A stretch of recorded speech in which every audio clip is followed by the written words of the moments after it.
Hello, welcome to the Thinking in Tech podcast. I'm your co-host Dylan. I'm joined here with my co-host Baz, and this is a Thinking in Tech podcast, a podcast about two guys that work in tech and with tech, and they like talking about tech. Now we have a great show today. We'll be chatting some more about AI, kind of continuing the discussion from the last episode we had a little bit, but kind of outside the perspective of using AI in a developer sense, just kind of how AI is being used just by other kind of professions and that sort of thing. And we're also talking about Meta, owner of Facebook and Instagram.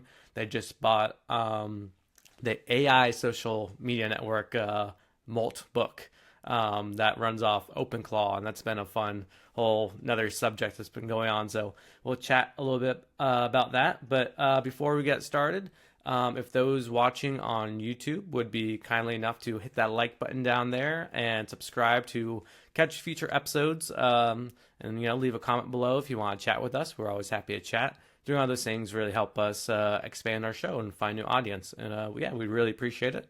And if you're listening on a podcast service like Apple Podcasts or Spotify, you can follow us on there and look out for future episodes. So let's see. Okay. So actually, before we get started with our the news segment, Baz, is there anything that you've been working on lately, or anything you want to share from your day to day? Yeah, I had an interesting encounter with customers. So I have a job. It's largely website database programming, LAMP stack stuff, and but I'm full stack. So it's everything from the tiniest UI details down to the database code. A few days ago, we had a customer contact us and suggest some places where we could fix the UI. He was confused. There's a section of the site where we've got training videos that we've recorded Okay. to make it easy for our customers to kind of learn things rather than written instructions or try to make everything intuitive. I go back and forth on that. Uh, you can do your best with clever icon design and tooltips and all this stuff, but at the end of the day, sometimes you just have to show somebody, and videos seem to work relatively well for that, I think. Uh, but anyway, so the customer thought the first several videos on the page weren't working because when he would hover his mouse over them, the pointer didn't turn into a finger. Well, yeah. Uh, Yeah, and so this is a trivial fix in CSS, and the all the other videos on that had that set right. I just had not applied Okay. the class to it, um, but you know, and that it may seem like a tiny little detail, um, but these little details can really make a big impact. People are now so trained in Mm-hmm. terms of their expectations for how computers should work and how um, they interact with websites that if you miss something or you overlook something, it can make a big difference. Who knows how many other people didn't realize that you could click on those four videos at the top of that page. Um, what made the whole thing even a little more embarrassing for me was that it was uh, a nice 86-year-old gentleman who brought that to our attention. uh, that business has a lot of older folks involved in it, old aviation guys, a lot of old ex-military guys, and um, it's actually very interesting to talk to them from time to time. Uh, anyway, we had a good chat with him, and it was, like I said, easily fixed. But just a reminder that little details are important in our line of work. Exactly. Yeah, and you gotta like something that seems maybe obvious for people who build the websites and applications, work them every day and use them a whole lot. You hover over a link, you just try clicking on it, and you just assume it's gonna work. But it's interesting how different users I like kind of what you're saying, expect a certain feedback. And when they don't get that feedback they've almost been trained to get or are used to get, it's almost like, if you're running a program and you get the execution error, it just stops. Like it's like do not continue, just stop what you're doing. It's not doing the thing. Do not proceed, which is really interesting. Um, Personally, I would just like I might not even notice it, or I would think it's an issue with my OS not doing it. I would just try clicking on it anyway. But that's me, and that's such a big HCI, human computer interface, UI. It's like you are not your user. Don't Hmm. you know what they say about assumptions. So yeah, no, Right. that was a great tidbit. Thank you for sharing. Um, yeah, and on my side of things, I don't really have a whole lot to share. Um, I'm doing, which it's actually kind of interesting you're saying that because that's exactly what class I'm in right now is a HCI, Human Computer Interactivity, and it's basically like that sounds like a snippet just out of the textbook you just gave, like a perfect textbook example. So that's kind of funny how those things go together. Yeah, but I've been really busy with that class. It's a lot of work. This weekend I have a project check-in, a test, and a quiz. I think there was something else this week got really loaded for some reason. Georgia Tech's just kind of known for that, so just part of it. Mm. And I've been busy working on these podcasts, so this has been kind of my hobby work I've been doing lately. I just from talking to people who've taken this class previously, apparently it's pretty front loaded, so there's light at the end of the tunnel. Hopefully, in the next couple of weeks, I can do some coding for fun again. I'll have some cool stuff I can hopefully share in a future episode. Great. Yeah, I do not miss school. Well, I finally finished my bachelor's last summer, which was like 90% finished for like 6 years. And I was like, let me just get back in and finish it so I can have that piece of paper just in case for every reason I, need to look somewhere else for, a job or anything. That's something that's just checked off. And I Yep. was like, okay, I'm going to be done with this at least for a while. Who knows if I'll go for the master's or not. And it's like, I had one semester off and then I'm like, this seems like a good opportunity to jump in. But once that's done, it'll be done. Well, I guess I said that last time, so we'll see. I in my uh, late 30s, I started thinking about going to grad school. Mm-hmm. And then I started having nightmares Oh no. about it. So I'm like, I don't need that. I'll just I'll just learn things on the internet. Yeah, and that's how I learned my like the best my own, and like I got started, I was self-taught. I got Hmm. work on the job experience I think is most valuable, and you learn how to do the job in the setting. And I think what really did it for me was it's kind of like another check on the resume to help out. And Georgia Tech just has a really almost generous in the way it's very affordable. It's like it's online classes. So you're not using their campus space or any of the Hmm. materials. And it's like I think the entire program's like under $10,000. So for it to be that good of a deal from a school, Georgia Tech, you know, it, I feel like felt like I should just done it. I should do it, and I'm It's doing it. So. I know lots of programmers who are excellent and never went to or never finished college, Hmm. but it is a fact that a lot of employers look for that. Yeah, because it's Yeah. even just getting past that first HR check, it can help because you have to get through HR before you get to the tech people that get to actually look at what you do and what you build and can appreciate Hmm. that. So, yeah. So yeah, that's what I've been up to. Want to go ahead and jump into the next topic? We can start Yeah. talking about AI and Moltbook and OpenClaw and all that fun stuff. Yeah, let's do it. So this week, or maybe it was in the last week, Meta, company that owns Facebook and Instagram, they bought a Moltbook, and they didn't say how much they bought it for. I couldn't find that, but for anyone who doesn't know, and I'll try my best. I'm not an expert at it or anything. I've just kind of what I've kind of briefly seen, but Moltbook was like a Reddit clone almost. But the whole idea, the whole hook for it was it wasn't made for humans to use. It was made for automated AI agents to go on and be the users. So humans could not participate in the conversations, but we could watch the conversations. So you should see like these Reddit posts of just random, threads,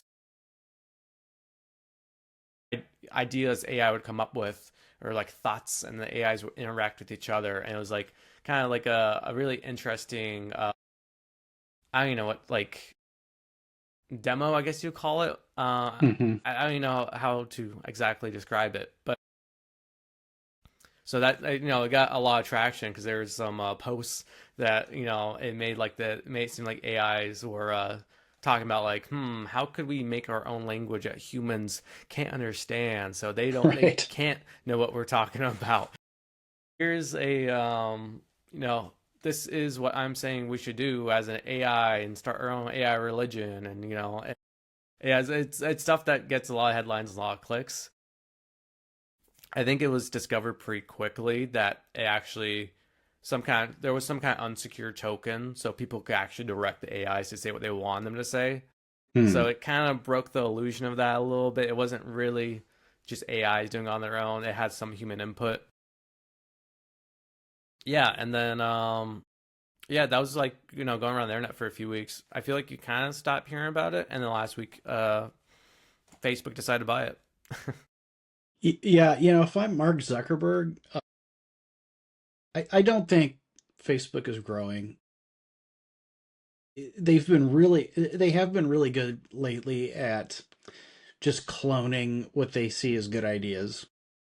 When Twitter got reconstituted a couple years ago, Mm-hmm. um, Facebook jumped on.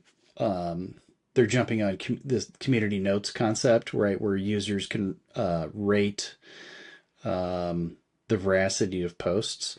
Um, they started this threads thing, right? Um, and I don't know if any of that's taking off, but um, if there's one thing that they do consistently, it's find ways to take control of content produced at no cost to them by other Mm-hmm. people and monetize it.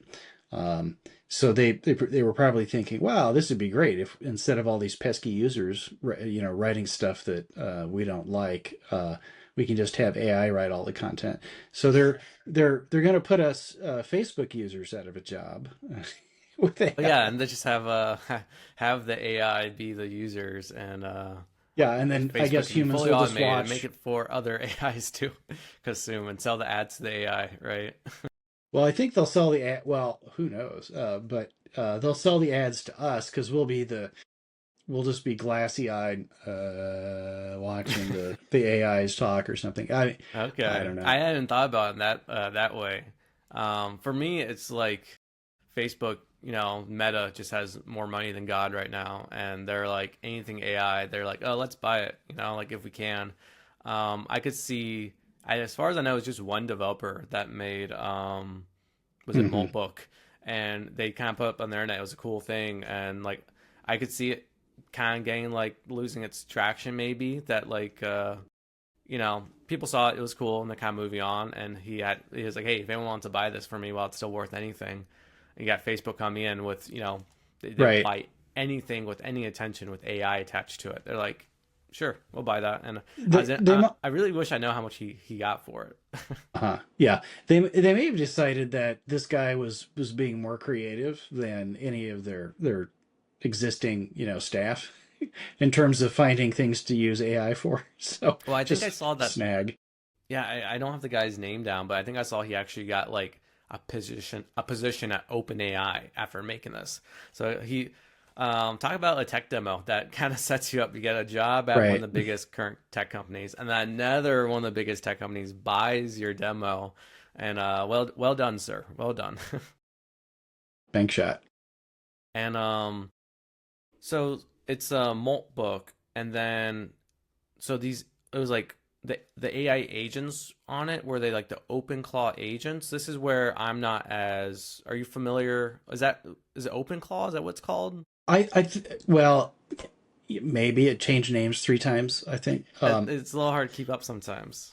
I think it was that it would. It he certainly wouldn't.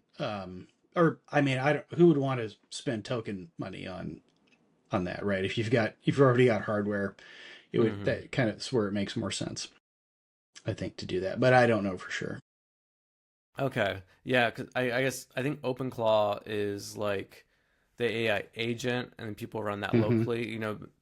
Apple's been selling out of the Mac Minis because everyone's trying to buy a Right. Mac Mini just to use OpenClaw because I think it gives like full access. It's like it's like no restrictions AI on your computer, and then I think that's what's been used for because I'm the crab connection, the lobster connection, because it's called Moltbook and OpenClaw, and there's been this this I see. lobster connection lately with AI, and I'm wondering if those two things are just like coincidentally or if it's like that's what it Malt. uses. But maybe we can bring a guest on sometime that can uh, fully educate us on this because I'm definitely not an expert on it. I do think the um, future of AI will be personal AI Hmm. that we run on our own devices. Everyone will have we'll have one to run the house. We'll have local one for managing our inboxes. Um, cloud is great, but the industry goes through these cycles of intense capital expenditure is required to do something new. So you tend to, rent a slice of that. But then as the tech progresses, it gets cheaper and cheaper such that everybody can afford to have one of their own. Hmm. This was the mainframe to personal computer. And then the internet, it swung it back, right? So now we have all this stuff on the internet. It's very expensive, but now we're bringing that internet stuff back uh, into the house, right? Like people have Plex stream. They do their own streaming service out of their Hmm. house because storage is cheap and people wrote the software. Yeah. Excuse me. I think I think what you're saying is kind of where I'm thinking AI is kind of heading to. It's very like thought provoking and like attention catching, thinking like AI is gonna be able to work all by itself with other AIs and do all these amazing things and potentially take over and be the next step of humanity. And I kind of hope that doesn't happen, but I don't know, maybe like 100 years from now or multiple hundreds of years. But right now, it feels like the reality is almost kind of sitting in what role AI plays in our everyday lives, and we are AI is like the car, and we're the drivers. So AI is, a car helps Mm-hmm. humans get from A to B quicker than walking. I think that's kind of what AI is going to be doing in, different kind of forms for humans. It's going to help us complete our task more quickly, but we're still in the driver's wheel. And sometimes you can do like quick, cool small demos, kind of like Moltbook, where you can kind of see AI doing its own thing and Mm-hmm. experimenting, and it's fun. But I don't think that has a lot of you know real world usability, I guess you could say. Yeah, that's a bit of a stretch for me as well. Yeah. And yeah, we kind of had here that we chat about maybe just um outside of this Moltbook story, just AI in general, talking about how I guess some of the issues that can be had with some people are jumping 100% on AI and almost trusting it a little too much too Mm-hmm. early. It's still pretty new. So there's you had an example about the lawyer getting in trouble for using AI and their legal briefings and all that. Um, we had like just a few examples here. I think the big one was like let's see. I have there's an example of the judge saying a lawyer can't use prompts from like Claude as like client privilege, that kind of thing. So Mm-hmm. there's one where the fake citations one. I think that was the big story that came out a few years ago Right. when the AI made up court cases that a Mm-hmm. current court case was referencing, and then they just lost completely because it's like you can't try making an argument about your current case based on a case that never happened. Yeah, you think? Yeah. So I think a big moral story like that is AI it's can be really useful, can be a great research tool, but it's almost Hmm. similar to 10, 15 years ago. Uh, Using Wikipedia was a great quick research tool, but you also had to validate it because it was all just kind of open source information.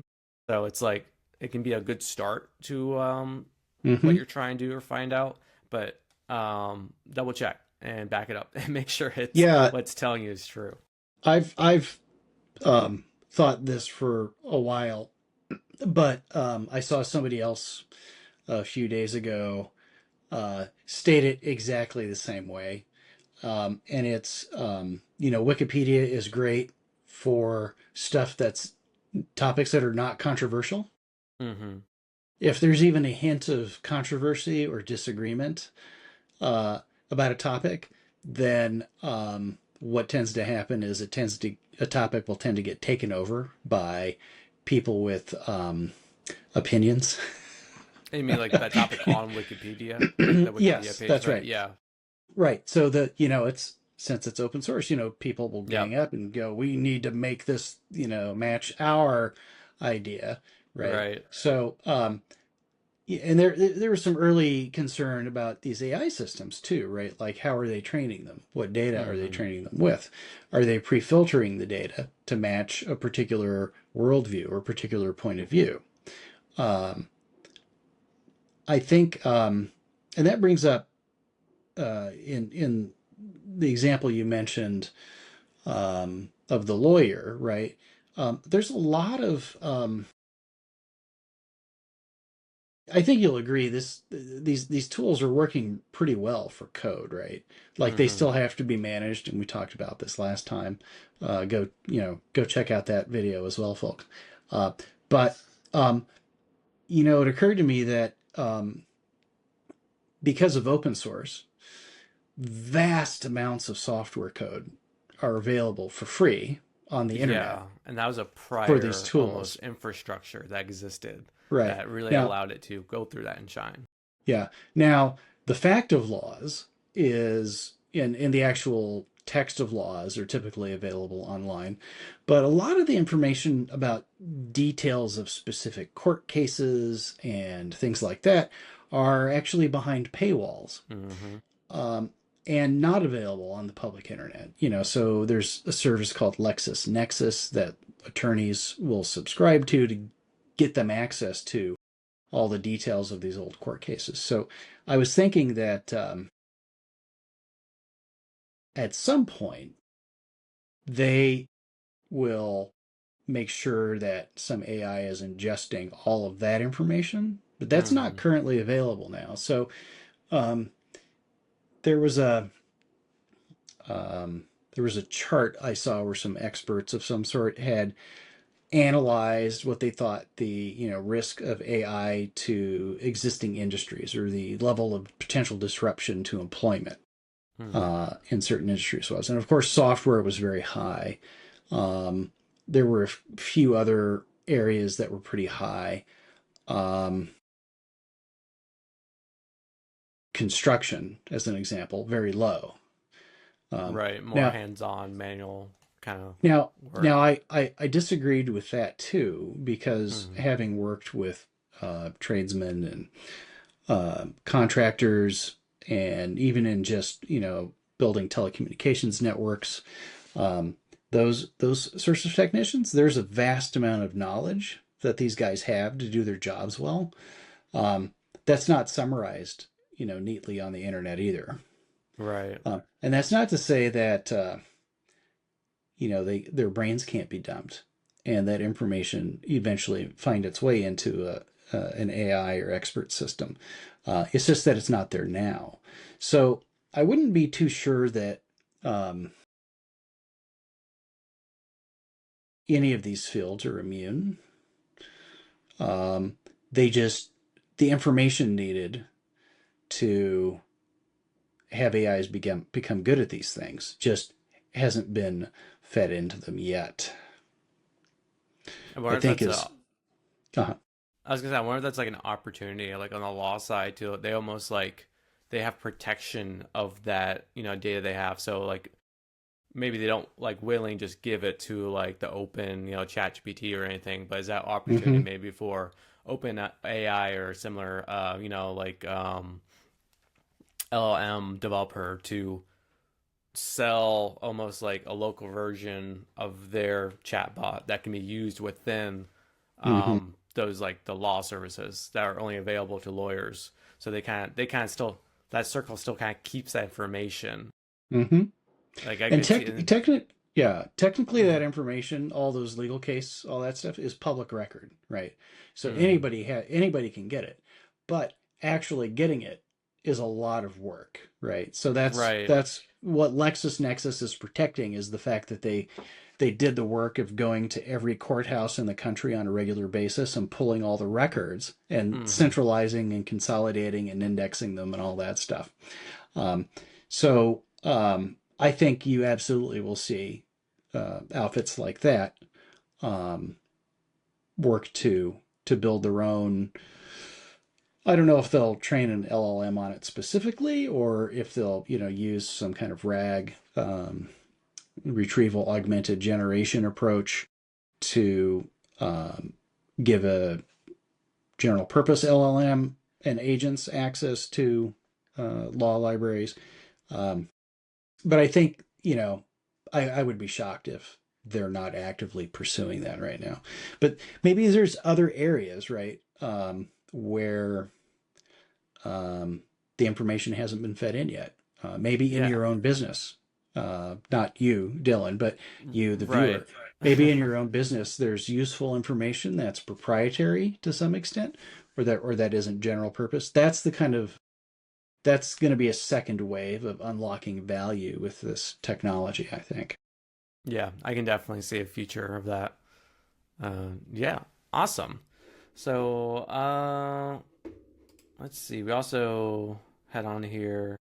We're just like, I guess, to continue the AI conversation, people just using it in their daily lives with almost too much trust on it. You see a lot like on like social media, people just kind of use AI as like the source of truth, and yeah, I think that kind of goes back to what we are saying, like a lot of times it does a really good job of giving you, maybe a foot in the door.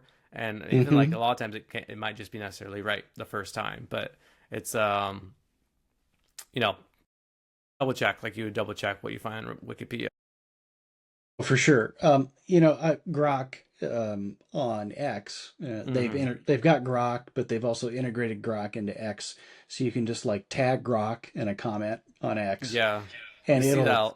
That's probably yeah like the best example of, I think like rock is this true is a big one. People just kind of almost yes, is probably the and most tweeted thing in the last like couple of years. Is that and one of course sentence. that's a horrible approach because it doesn't know anything. In fact, a lot of what it's doing is just like telling you what people have just said about it in a thread. Um, and or even if they take something off of a social media and put it into like chat gpt separately or something like that. um, this morning, actually I was curious, so I asked Claude to um, search the internet for Moltbook and tell me what it was all about, right? I was curious Okay. about that. So, and Claude actually did a pretty good job of pulling search results and summarizing them for me. I tried the same thing with Google's Gemini Hmm. chatbot. It didn't know, it failed. I said, search the internet for it, and it still failed. So I don't know, their search engine maybe tried to silently, maybe it didn't recognize Moltbook as a keyword, and then it, like, how Google will make suggestions. It Yeah. actually tried that. The first response was, maybe I think you meant this whole different word that starts with an M, and so here's a bunch of stuff that has nothing to do with what you asked about. Um, but I was kind of surprised that it. Yeah, the Google owned AI didn't do as well as job of searching the internet for what you're Right. looking for, which is what the whole thing Google was, basically supposed to be for. The search engine, yeah. Yeah. It's a work in progress. I don't know if Claude does their own search engine or if they rely on a third party search engine, or I mean, they have all that data, but then search is a completely different, sort of product and Yeah, infrastructure. because So, when you're watching a log, it'll say like searching the internet for it. It's like a separate, yeah, almost like process. right. Like Yeah. maybe they just, fling something over to Bing but in both of these cases, right? They're just doing a web search, and they're just reading some web pages and then summarizing it. So if those web pages have BS on them, you're going to get BS. Yeah. And that's not a source of truth. That's just, like asking a kid to write a report based on a book they read that ended up being fiction and not, you know, Yeah, yeah, great scientific example. research or what have you. So, um, It's going to do its best to give you the user what it thinks is the best answer it can give, but it doesn't know if that's the best answer or not. It just and it like doesn't it, know if it's true, yeah. right? The process sort of assumes that what it's being fed is true and then Hmm. works with that. But if if there was some sort of repository of only true information, that would be very useful. Unfortunately, I think That humans have been looking for that for 10,000 years, and we don't have it yet. yeah. So it's I guess more of the story is always get a second opinion, from Oh, yeah. what you get back from AI. You do that in regular life. Here's a real life example for me. We had a car issue just last weekend, and the car broke down in the parking lot, and I got towed to a one of those like chain mechanic stores, Mm-hmm. and the quote was gonna be like $3,000 to fix all the issues with the car. Well, that's how much we bought the car. It's just our second like beach car, so we were like, yeah, well, maybe probably won't pay for that to fix it. We'll just get the $800 whatever it is worth in the metal, and then I had a family member call me because they heard about it, and like let me have my mechanic look at it, just at his house, like one of those Okay. traveling mechanics, and Okay. takes it to him, and then the chain repair place had to take them like a week or so to work on it, look at it. If we did do that, that home mechanic calls me later like the next day and says, yeah, that's just $300, and it's done. You can come pick it up. So it's always worth the effort of getting a second opinion, whether that has to do with data you're receiving from a chatbot or Yeah. just things in everyday life. Dang, that's 2 orders of magnitude Yeah, quite a bit. So difference. it might not be that dramatic, when using a chatbot, but it could be. You don't know unless you check, right? Yeah, don't ask them for investment advice. Alrighty. Was there anything else on AI you want to touch on or talk about while we're here? Um, no, I think as usual, we'll learn something new every week. Yep. And that's probably what's driving so much of the conversation around this topic is that it's so young and fresh. Every week brings some new It's evolving interesting very quickly in discovery or real time. application. Yeah. Yep. Alrighty. Well, I guess we can go ahead and go in the intro. I'm sorry, the outro portion of the podcast. Little bit of a shorter episode this week, but in the news itself, there wasn't a whole lot going on. And yeah, no, I didn't have a whole lot of interesting stuff to share on my side of things. So I guess we'll go into the outro. Something I thought would be fun to start doing these episodes is giving tech recommendations before we go. So just anything to do with technology that we've been using or enjoying lately, even if it's just like a video game I'm playing lately. That's my example. A couple weeks ago, I downloaded the game called Undertale, and it's like a indie RPG game that came out about like 10 or 11 years ago. Of course, I'm 10 years late to playing it, as I almost always am with games now. But I finally get to it. The advantage of that is when you do get to them 10 years later, most of the time they're much cheaper than they were when they first came out. Right. Right. Yeah. But yeah, it's a really fun, it's kind of like that pixel art kind of RPG. Almost feels like, um, almost like it's very simple graphics, almost between like I guess closer to a Super Nintendo, like between a NES and Super Nintendo kind of graphics, but it has such a great story and Hmm. so many different like branches. You get so invested in what's going on there, and like I don't want to say too much because almost anything is a spoiler because it works so well. Just like so, it surprises you. Like every other minute, you just get like a genuine like surprise. You're like, wow. Even like the combat in it, it's a pretty unique kind of. It's. I'll talk about the combat a little bit. So it's not you have like turn-based RPGs kind of, but then when you're in Hmm. the battle phase, it almost turns into like one of those flying shooters where you gotta avoid stuff in like a little Okay. box. So like when someone throws an axe at you, you have to move like the cursor to avoid the axe, and Okay. it's just super creative in that way. It's hilarious. It's probably one of the funniest video games I've ever played. Like incredible writing and equally incredible music. Some of the best music from a video game Nice. I've ever heard. What So it's platform a is this on?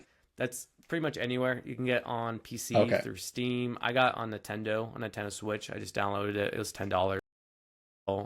It's a good like 6-8 hours of enjoyment. It doesn't overstay its welcome, but it's a lot of fun. I really recommend it, and I believe like it's really impressive. The whole entire game was developed by I think one or two people, mostly by one guy, Toby Fox, and then I think he just had some help on some of the art. But besides that, it's no, it's really impressive, and I recommend anyone who I might be the last person to play it. Everyone else has probably already played it already because it was a pretty famous game.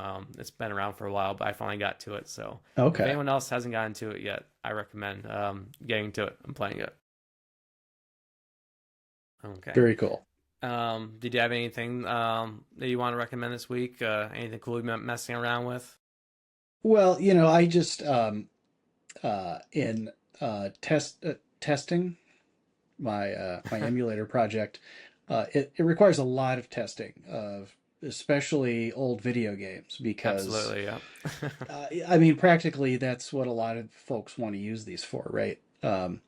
And so I recently um, have studied the mysteries of Wolfenstein 3D, which got an Apple IIgs port in the late '90s, believe Mm-hmm. it or not, and that's really good. And I've been enjoying testing that. Um, and I started checking out another Apple IIgs port of a game called Out of This World. Mm-hmm. And I'd never seen anything really like it before. They describe it as a cinematic experience. Interesting. There's almost no user interface.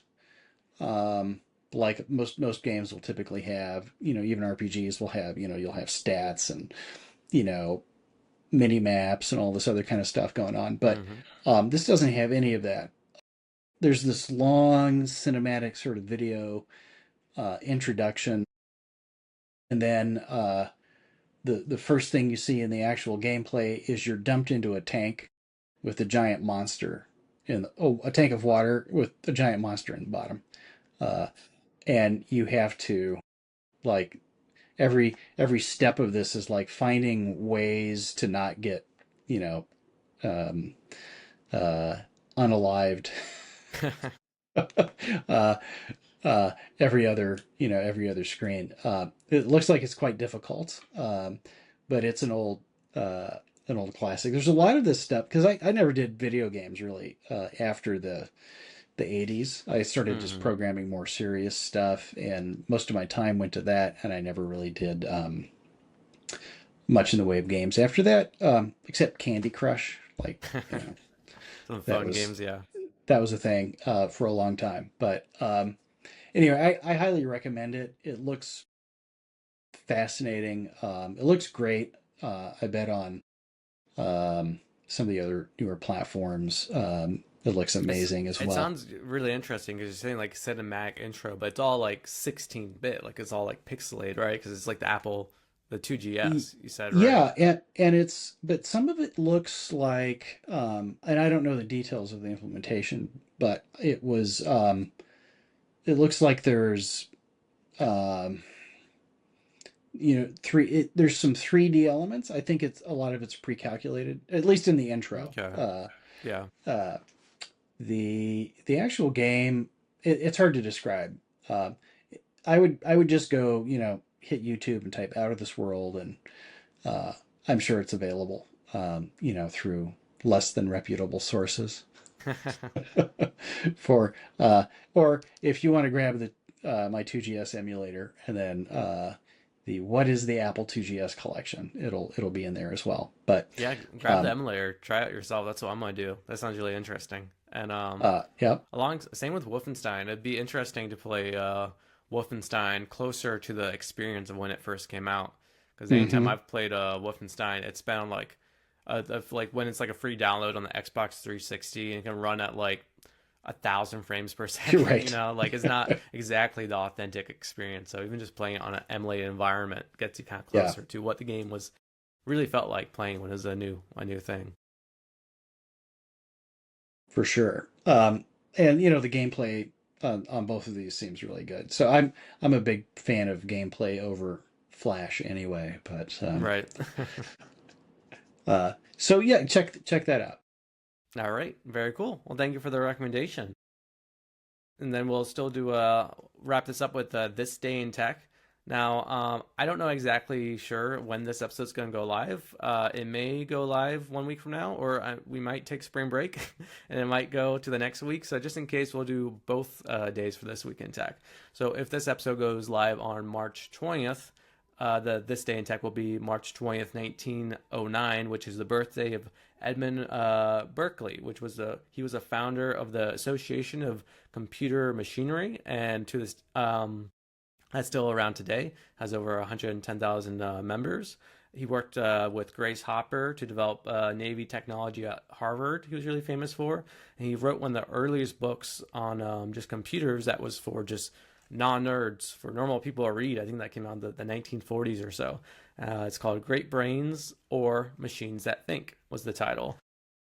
It's very interesting that machines that think, you hear that, and it's still very sounds up, on today's topics on AI. Very well could have been one of the first books on the topic of AI.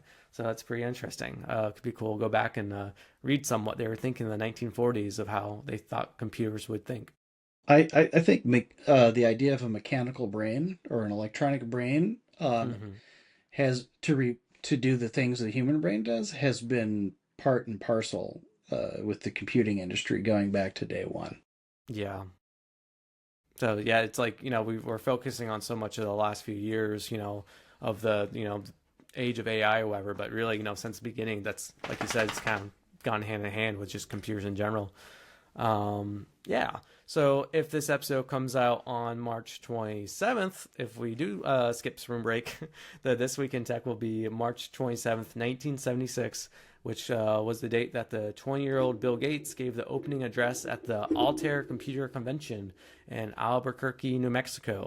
And the Altair, for anyone who's unfamiliar, was like one of basically the original, PC kit that you put together, and it was just a bunch of switches on a box and lights, and you program it that way. And that was I believe that would have been right before Microsoft, I think, when he did that, or it was at the very beginnings of Microsoft. That date would have been. Yeah, I think very beginning. His I think their first product was basic for the Altair. Yeah, I think, and I read his book that came out last year or so. I think actually behind me or so, but it was like MITS was the company that created Altair, and he worked for MITS or had a contract with MITS, and he built Hmm. BASIC for the Altair. And I think exactly what you said. I think he branched off from that, and that was like Microsoft's first product. So we have that a lot to be thankful for that, for having the computers we have to this day. Absolutely.